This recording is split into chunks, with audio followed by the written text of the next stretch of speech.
So dementia అనేది elderly పీపుల్లో మతిమరుపు అనే దాంతో వస్తారు.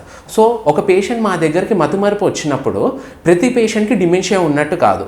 సో కొంతమందికి ఏజింగ్తో పాటు కొంచెం మతిమరుపు అనేది వస్తుంది. దాన్ని minimal cognitive impairment or ageing అని అంటాం. దీనికంతా భయపడటం అవసరం లేదు. బట్ సీవియర్ డిమెన్షియా అంటే మతిమరుపు రావడం ఎలా అంటే పేషెంట్కి పాతయన్ని జ్ఞాపకాలు గుర్తుకుంటాయి.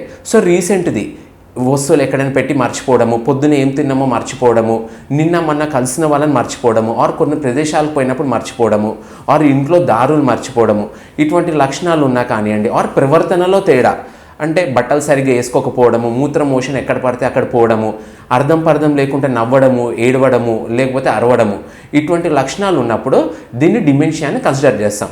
సో డిమెన్షియా మోస్ట్ కామన్ 2 లక్షణాలు ఉంటాయి. అల్జీమర్స్ డిమెన్షియా అంటే మెయిన్లీ ప్రిడామినెంట్లీ మెమొరీ అనేది ఎఫెక్ట్ అవుతుంది.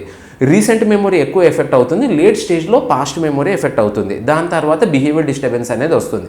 అలానే రాత్రి నిద్రలో కలవరించడము, ఆ కళలు ఏవైతే వస్తాయో వాళ్ళకి ఉలికి పడుతుంటారు. ఇంకో type of variant is called behaviour variant of fronto temporal dementia. దీంట్లో ప్రవర్తన డిఫరెన్స్ ముందు వచ్చి దాని తర్వాత మెమొరీ లాస్ అనేది వస్తుంది. కొన్నిసార్లు పార్కిన్సన్స్ డిసీజ్లో కూడా పోస్ట్ స్ట్రోక్లో కూడా డిమెన్షియా అనేది వస్తుంది. సో ఈ లక్షణాలు ఉన్న వాళ్ళు మీ ఇంట్లో పెద్దవాళ్ళు కానీ చిన్న వయసు ఉన్న వాళ్ళు కానీ వస్తే మీ ఇమీడియట్లీ మీ న్యూరాలజిస్ట్ దగ్గరకు వస్తే మేము ఎంఆర్ఐ ఆర్ అవసరం వచ్చే టెస్టులు చేసేసి సో దట్ ఈ డిసీజ్ ప్రోగ్రెస్ అయ్యి కాంప్లికేట్ కాకుండా కాపాడగలుగుతాం.